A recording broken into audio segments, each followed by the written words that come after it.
Hoje aqui no Serra Esporte Clube eu vou bater um papo com um cara que exerce uma função muito importante no futebol, que é auxiliar técnico. Tá aqui ele, ó.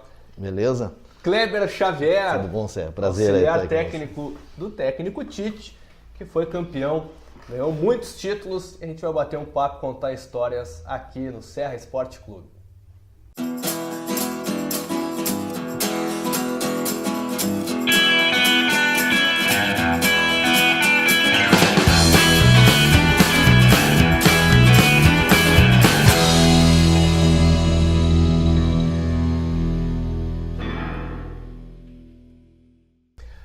Bom, a gente vai bater um papo hoje aqui no Serra Esporte Clube com Kleber Xavier, que é técnico de futebol também, mas é auxiliar técnico. Kleber, no Brasil, o auxiliar técnico, ele é um pouco menos valorizado do que deveria, na tua opinião? Ou tu acha que é valorizado como deveria ser a função de auxiliar técnico? Eu acho que com a evolução em todos os sentidos, o auxiliar técnico também tem evoluído muito, né? E a valorização dele por consequência disso.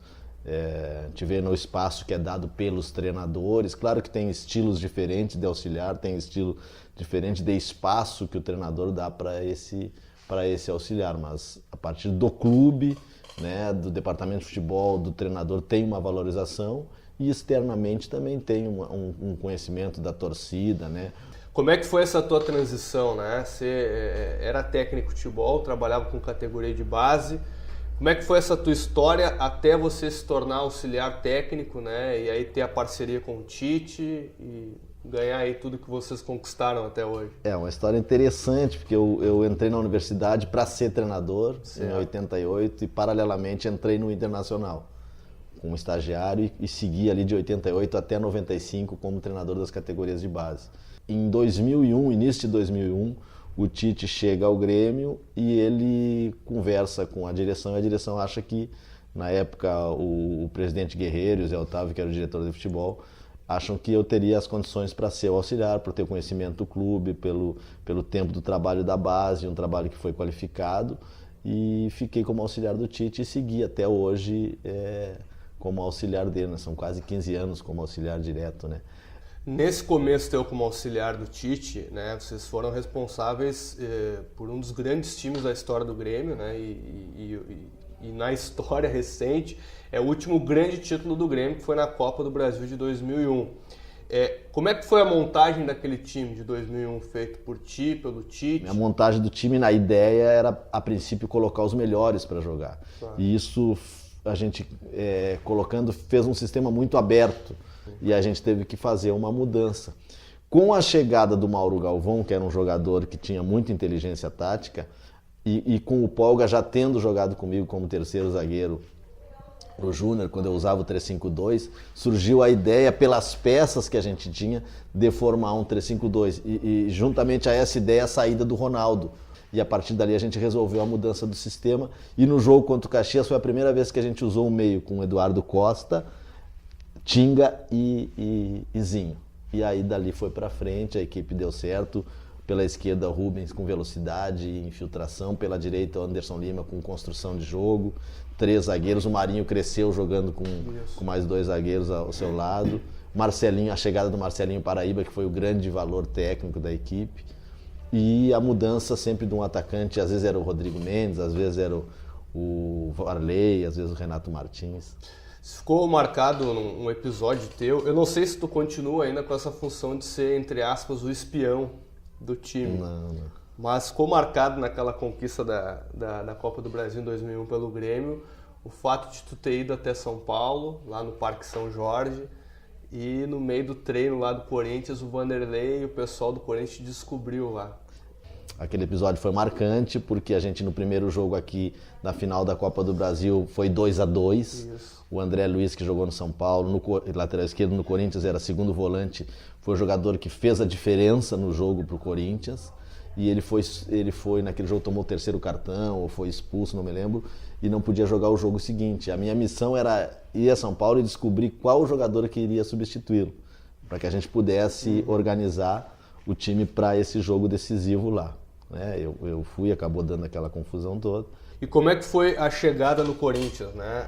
Eu lembro que foi um pouco difícil, né? Teve aquela desclassificação lá pro Tolima. Como é que essa pressão, que é muito próxima, né? Daqui a pouco já acaba até por uma violência, né? Sendo que é a torcida do próprio clube. É triste, né? É triste porque é o retrato do nosso país, né? A impunidade. Tudo cai na impunidade, né? Os clubes são abertos aos seus torcedores decidem nas questões de eleições no clube para presidente. Então, há uma relação muito próxima de torcida organizada com quem comanda o clube, isso em todos os clubes do Brasil, né? E é uma situação que a gente fica vendo situações perigosas que acontecem, né? E a tendência é que, se não houver uma atitude mais forte, que vá piorando cada vez mais. Já teve agora recentemente no Corinthians de entrar e agredir alguns jogadores, né? E para te ter uma ideia, a mesma torcida que nos agrediu foi a torcida que depois, mais tarde, entrou no clube, levou uma placa, pediu desculpa ao Tite, por toda aquela situação causada. Mas depois que a gente foi campeão mundial, a gente continuou sofrendo pressão quando os resultados não vieram. Entendeu? Então é difícil no Brasil se fazer futebol nesse sentido, não há uma proteção, né? O futebol é diferente, porque em outros países tem 2, 3 times brigando pelo um título nacional ou pelo um título de Libertadores, um título maior, e no Brasil não, tem 12, 13, 14 times sempre brigando com a mesma grandeza, né? Então, enquanto não houver uma questão de punição, de definir mesmo, de tirar esse pessoal de dentro dos estádios, a coisa vai piorar. Como é que vocês foram para o Mundial de Clubes, né? Pensando já com o exemplo do Inter, levando na bagagem, pensando no Chelsea, como é que foi aquele período lá? O exemplo do Inter foi muito marcante para nós, porque a gente conversou, o Tite, eu, o Fábio Macerejan, que era o preparador físico, mais alguns membros da comissão, conversamos muito com o pessoal do Inter, né, para saber, né, tanto na parte que ganhou em 2010, claro, quanto na parte que perdeu, na parte que ganhou em 2006, como na parte que perdeu em 2010, e de outros clubes que participaram do Mundial. Certo. Que a gente sabia que o jogo mais perigoso era o primeiro. Estudamos todos os adversários que podiam ser o nosso primeiro adversário, bem estudado, e quando a gente pega o Al-Ahly, a gente vai para um jogo muito tenso, porque a obrigação era nossa de vencer. Então sabíamos que aquele jogo ia ser muito difícil, e foi muito difícil. Tanto é que a gente fez um bom jogo, quanto o Chelsea não fez um bom jogo contra o Al-Ahly. O Chelsea teve as melhores chances do jogo, mas o Cássio fez um grande jogo, e a gente teve um jogo que criou opções ofensivas, que teve uma posse de bola alta e que conseguiu fazer 1-0 num gol que começa lá atrás, trabalhado. Acho que todos os jogadores do nosso time tocam na bola antes que a gente fizesse aquele gol. Isso é importante num time que tem um conceito de construção, né? Vocês também fizeram um time que chamou muita atenção também no Inter, né? Foi o time campeão da Copa Sul-Americana. Como é que foi aquela saída ali, Kleber, depois do título conquistado, né? Muito se falou que naquela época alguns jogadores que eram líderes do grupo do Inter tiveram problemas com o Tite, né? Naquela relação ali do dia a dia. Teve alguma coisa nesse sentido, ou foi aquele desgaste natural, né, que ocorre, né, depois que um time às vezes conquista um título, fica algum tempo junto?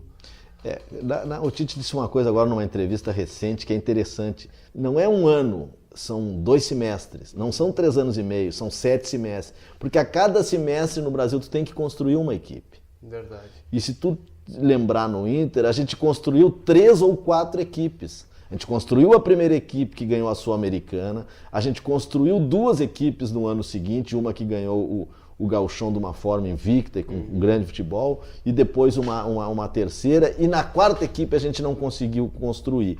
Então essas questões disciplinares, de problemas internos que existem, isso é realmente uma questão que prejudica um pouco, mas ela não é a base principal. A base principal é tu fazer com que a tua equipe jogue com uma qualidade que consiga te efetivar ou te dar continuidade a isso. Quando deu 2, 3 resultados negativos, não se teve a paciência, né? Não se teve a paciência que o Corinthians teve, vamos dizer assim. A gente não sabe se a decisão foi do Fernando, que era o diretor de futebol, do Fernando com o Pif, que era o presidente, em conjunto, quem decidiu essa história, quem tentou nos dar uma segurança ou não dar uma segurança, como a gente sabe que no Corinthians foi o Andrés. O presidente chegou lá e falou, vocês vão ficar, eu quero que vocês fiquem. Vamos ficar e o Tite vamos. então não teve mais para ninguém. No Inter não houve, nesse momento, essa definição e a gente acabou saindo, mas para mim o principal motivo da saída foi não conseguir achar o time esse quarto time do Inter, vamos dizer assim.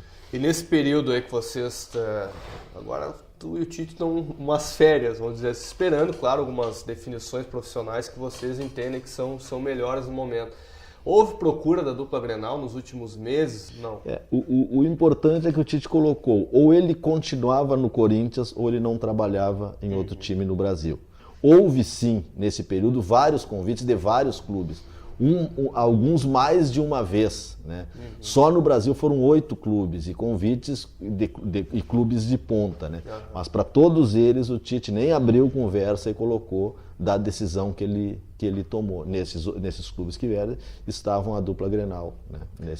Kleber, quero te agradecer a entrevista. Tá certo. É sempre bom bater um papo contigo, né? E a gente admira o trabalho de vocês, teu e do Tite principalmente, que é uma dupla que é vencedora, né? Não tem como dizer que não é vencedora, né? Por onde vocês passaram, conquistaram muitos títulos. Obrigado pela entrevista e sorte aí. Vamos aguardar onde é que vocês vão parar, né? Daqui a um tempo já, quem sabe alguns meses aí já posso ter novidade. Tá certo, obrigado. Foi um prazer participar aí com vocês também. Parabéns pelo programa, assisti alguns aí com grandes lições, né? Sempre bom ouvir profissionais de presidentes, treinadores. Faz parte desse estudo que a gente tem, né? A gente procura sempre. A internet hoje ela vem com uma força imensa nesse sentido também, especificamente do futebol. Parabéns e estamos aí. Valeu. Se você gostou deste vídeo, se inscreva aqui no Serra Esporte Clube. Aproveita e dá uma olhada nas outras entrevistas que estão aqui no canal Serra Esporte Clube. Valeu! Se inscreva!